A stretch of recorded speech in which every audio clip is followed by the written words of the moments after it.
क्या ग्रीनलैंड पर अमेरिका का कब्जा हो चुका है? क्योंकि हाल ही में ट्रंप के बयान से तो ऐसा साफ साफ लग रहा है कि भाई ग्रीनलैंड पर अमेरिका का कब्जा हो चुका है और यूरोप वाले और रसिया वाले इसे कुछ नहीं कर पा रहे हैं। तो क्या ये बात सही है? और अगर ऐसा बात अभी चल ही रहा है तो आखिर कितने दिनों में अमेरिका ग्रीनलैंड पर अपना कब्जा जमा लेगा? क्योंकि अभी जैसे ट्रंप सत्ता और मन मुग्ध में चल रहे हैं, इसको रोकने वाला कोई तो चाहिए। रसिया अभी पीछे हट ही चुका है और इसमें अमेरिका ने हाल ही में सबको नाप लिया कि वो पूरे दुनिया पर भी राज कर सकता है। चीन वाले कुछ नहीं बोल रहे हैं, रसिया वाले कुछ नहीं बोल रहे हैं और अमेरिका जहां मन तहां अपनी पैर पसार रहा है। पहले तो वेनेजुएला में, अब ग्रीनलैंड पर, और आने वाले समय में ये ईरान को भी पक्का अपने सत्ता से उसको उखाड़ फेंकेगा और वहां पे अपना सत्ता स्थापित करेगा।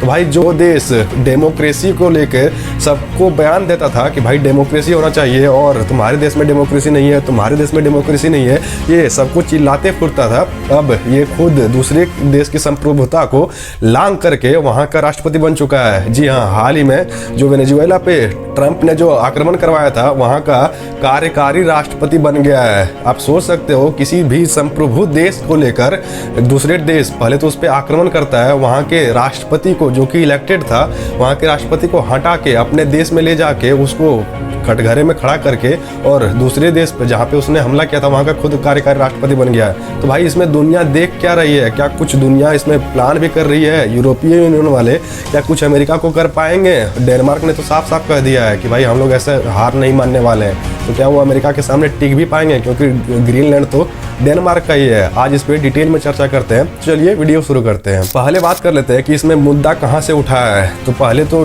डोनाल्ड ट्रंप ने वेनेजुएला के जो राष्ट्रपति थे उसको वहां से सत्ता से उखाड़ दिया और ट्रंप का ये पहला कदम माना जा रहा था डिक्टेटरशिप की तरफ, क्योंकि ट्रंप ये साफ साफ जान गए थे कि अगर वेनेजुएला को हमने वहां से हटा दिया और अगर इसमें पूरी दुनिया कुछ नहीं बोलती है तो आने वाले समय में मैं कुछ भी कर सकता हूं, ये दुनिया मुझे मतलब रोकने वाला है नहीं। क्योंकि ट्रंप के खिलाफ सिर्फ एक रूस के राष्ट्रपति पुतिन और इधर से शी जिनपिंग चीन, यही दोनों बोल सकते थे। लेकिन जब वेनेजुएला पे अमेरिका ने कार्रवाई किया तो ये लोग शांत रहे, कुछ भी एक शब्द नहीं बोला और सिर्फ कड़ी निंदा करते रह गए। उधर से वेनेजुएला का तो उधर से उसका पत्ता साफ हो गया। अब अमेरिका की नज़र है ग्रीनलैंड पे, क्योंकि इन लोगों ने इतना तेल का मतलब व्यापार कर लिया है और आने वाले समय में व्यापार करने वाले हैं ना, कि इनको लग चुका है कि भाई पर्यावरण का तो हम लोग बचाव कर नहीं पाएंगे। तो इसीलिए अमेरिका और अमेरिका के लोगों के लिए ये एक सेफ प्लेस ढूंढ रहा है। एलोन मस्क तो मार्स पे जाने की तैयारी कर ही रहा है, इधर से ये धरती पे दूसरे आइलैंड को लेने वाला है। तो इसलिए इसने मतलब एक अपना नज़र बनाया ग्रीनलैंड पे, क्योंकि वहाँ पे अभी बर्फ है और आने वाले समय में अगर ग्लेशियर पिघल भी जाता है तो वहाँ पे रहने के लिए एक आराम से धरती बन जाएगी। और इसी के लिए डोनाल्ड ट्रंप ने इतनी सारी तैयारी कर रहे हैं। अब अगर बात कर लेते हैं कि ग्रीनलैंड पे कब्जा किसका है, तो भाई ग्रीनलैंड पर डेनमार्क का कब्जा है, जो कि एक यूरोपीय यूनियन का देश है। और वहाँ पे दूसरे विश्व युद्ध के दौरान उसने वहाँ पे ले जाके एक अपना बोट खड़ा कर दिया था, जिस वजह से ये डेनमार्क का ही राज्य माना जाता था। अब डोनाल्ड ट्रंप का कहना है कि भाई पहले के ज़माने में अगर किसी ने वहाँ पे ले जाके एक बोट रख दिया तो उससे उसका राज्य थोड़ी बन जाता है या फिर उसका देश थोड़ी बन जाता है। तो इसीलिए अब वहाँ पे मैं ले जाके अपना नेवी और अपना जो भी शिप है वहाँ पे ले जाके रख रहा हूँ और अब ये तो तब मेरी होनी चाहिए। डोनाल्ड ट्रंप का यहाँ पे ये कहना है। अब डेनमार्क का यहाँ पे साफ साफ कहना है और यूरोपियन यूनियन का कहना है कि भाई हम लोग ऐसे तो किसी को भी अपना मतलब जो संप्रभु है उसको तो राज नहीं दे सकते, भले ही तुम कितने भी पावरफुल हो, हम ऐसे नहीं दे सकते। इसी के बात पे जो डेनमार्क है वो यूरोपीय यूनियन से समर्थन लेने में जुट गया है। इसमें फ्रांस का कहना है कि भाई ऐसे मतलब कोई किसी की भी संप्रभु देश पे आक्रमण नहीं कर सकता है। ये बात ये तब बोल रहा है जब वेनेजुएला पे हाल ही में आक्रमण कर चुका था, वहां पे इसने कुछ नहीं बोला। लेकिन जब अपने पे बात आती है ना, यूरोप वाले सबसे पहले खड़े होते हैं। लेकिन यही अगर दुनिया में कोई भी कुछ कर रहा हो, इसको घंटा फर्क नहीं पड़ता है। तो इसलिए फ्रांस के राष्ट्रपति ने भी कहा, इटली के पीएम ने भी कहा, उसका तो एक हाल ही में दूसरा टाइप का बयान आया, उसने साफ साफ कहा है कि हम लोग को रूस से बात करने की जरूरत है। तो भाई अब रूस से बात करने की क्यों जरूरत है? उसको साफ साफ पता चल गया है कि भाई अमेरिका को काउंटर करने के लिए कोई दूसरा देश तो होना चाहिए।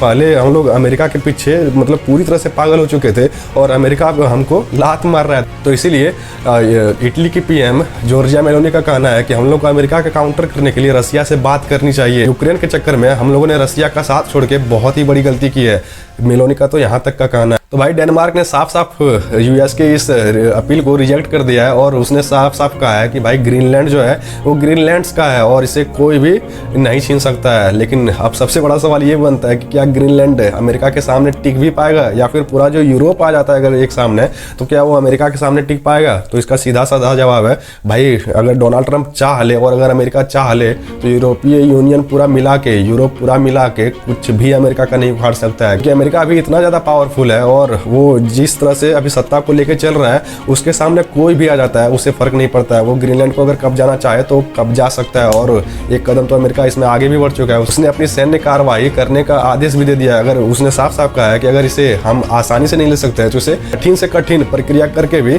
ग्रीनलैंड को हम अपने कब्जे में ले लेंगे।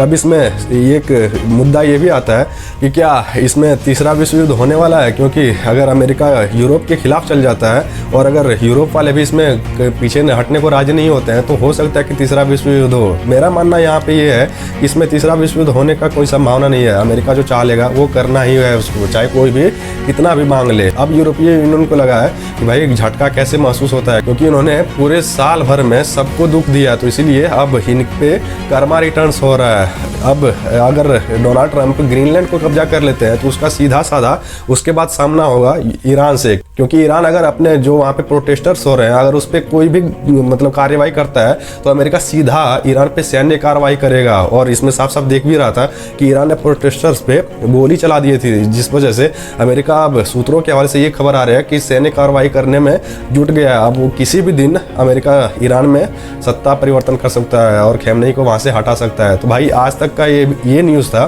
कि अमेरिका ग्रीनलैंड पर कब्जा करने वाला है और अमेरिका कुछ ही दिनों में जैसे ग्रीनलैंड पर कब्जा होगा उसका अगला ध्यान खैमनेई पर है और उसको खैमनेई को हटाने वाला है।